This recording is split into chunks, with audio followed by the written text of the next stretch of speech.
जी का संविधान ये हमें रास्ता दिखाता है ये बाबा साहब भीमराव अम्बेडकर जी का संविधान हमें रास्ता दिखाता है कि सामाजिक न्याय का राज की स्थापना हो। आज के दिन जब बाबा साहब भीमराव अम्बेडकर जी को हम याद कर रहे हैं तो ये संकल्प लेते हैं कि सामाजिक न्याय राज की स्थापना के लिए हम लोग काम करेंगे।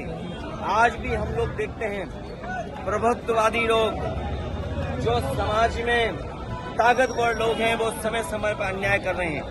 यही बाबा साहब भीमराव अम्बेडकर जी का दिया हुआ संविधान हमारी ढाल बनता है। यही बाबा साहब भीमराव अम्बेडकर जी का संविधान दिया हुआ हमारे लिए संजीवनी है। और हम लोगों ने कई मौकों पर कहा कि अभी तक बाबा साहब भीमराव अम्बेडकर जी के इस संविधान ने पीडीएस समाज को सम्मान दिलाया है, उनका हक दिलवाया है।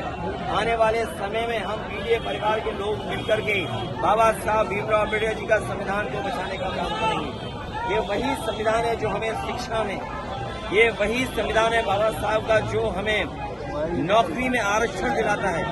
अगर शिक्षा से हमें वंचित किया जाता है, आरक्षण से हमें दूर किया जाता है, तो सच्चाई ये है कि ये सरकारें बाबा साहब भीमराव अम्बेडकर के रास्ते पे नहीं चल रहे हैं। आज के दिन उन्हें याद करते हुए हम संकल्प लेते हैं कि बाबा साहब भीमराव अम्बेडकर जी का सपना हम लोग गांव-गांव पहुंचा करके बहुजन समाज और पीडीएस समाज के परिवार के लोगों को छोड़ करके आगे बढ़ने का काम करेंगे।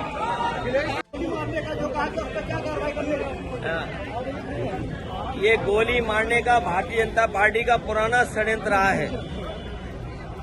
हालांकि हम लोग बाबा साहब भीमराव अम्बेडकर जी की प्रतिमा के पास खड़े हैं। बाईं तरफ राष्ट्रपिता महात्मा गांधी जी की प्रतिमा है।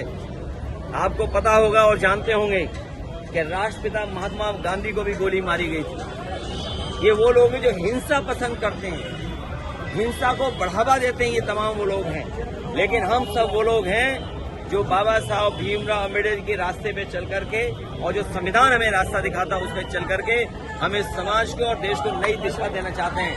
और आज के दिन ये संकल्प लेते हैं कि जो सपना बाबा साहब भीमराव अम्बेडकर जी का था शोषित वंचित पीड़ित लोगों के लिए, पीडीएस परिवार के लिए, हम गाँव-गाँव पहुंचा करके आम लोगों को जोड़ करके उनके सपने को पूरा करने का काम करेंगे।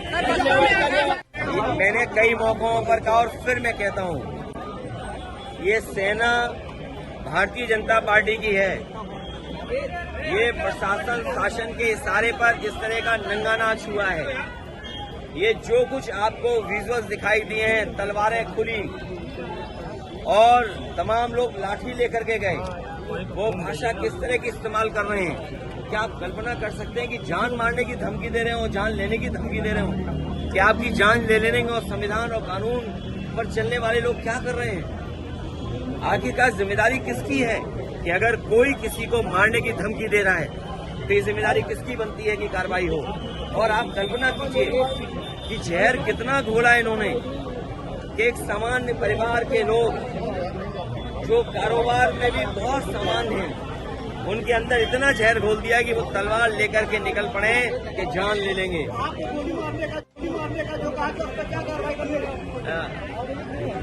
ये गोली मारने का भारतीय जनता पार्टी का पुराना षड्यंत्र रहा है। हालांकि हम लोग बाबा साहब भीमराव अम्बेडकर जी की प्रतिमा के पास खड़े हैं। बाईं तरफ राष्ट्रपिता महात्मा गांधी जी की प्रतिमा है।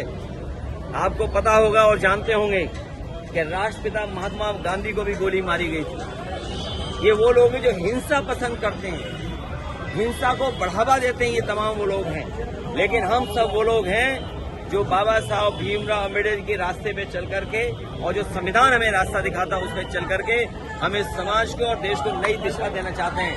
और आज के दिन ये संकल्प लेते हैं कि जो सपना बाबा साहब भीमराव अम्बेडकर जी का था शोषित वंचित पीड़ित लोगों के लिए, पीडीएस परिवार के लिए, हम गाँव-गाँव पहुंचा करके आम लोगों को जोड़ करके उनके सपने को पूरा करने का काम करेंगे। वही लोग हैं जो बाबा साहब भीमराव अम्बेडकर जी के नहीं मानते लोग हैं। ये बाबा साहब भीमराव अम्बेडकर जी वो ना मानने वाले लोग हैं। ये वही लोग हैं जो संविधान को नहीं मानते। ये वही लोग हैं जो लोकतंत्र को नहीं मानते हैं। और समय समय पर बाबा साहब की प्रतिमा पर इसी तरह का इन लोगों ने काम किया। ये तमाम वो प्रभुत्ववादी लोग हैं, ये तमाम वो लोग हैं जिन्होंने सदियों से शोषण किया है, सदियों से वंचित लोगों को अपमान किया है। ये समय समय पर बाबा साहब भीमराव अम्बेडकर जी का अपमान कर करके ये संदेश देने का काम करते हैं समाज में कि अगर हम ताकतवर हो जाएंगे तो इसी तरह आपको अपमानित करेंगे।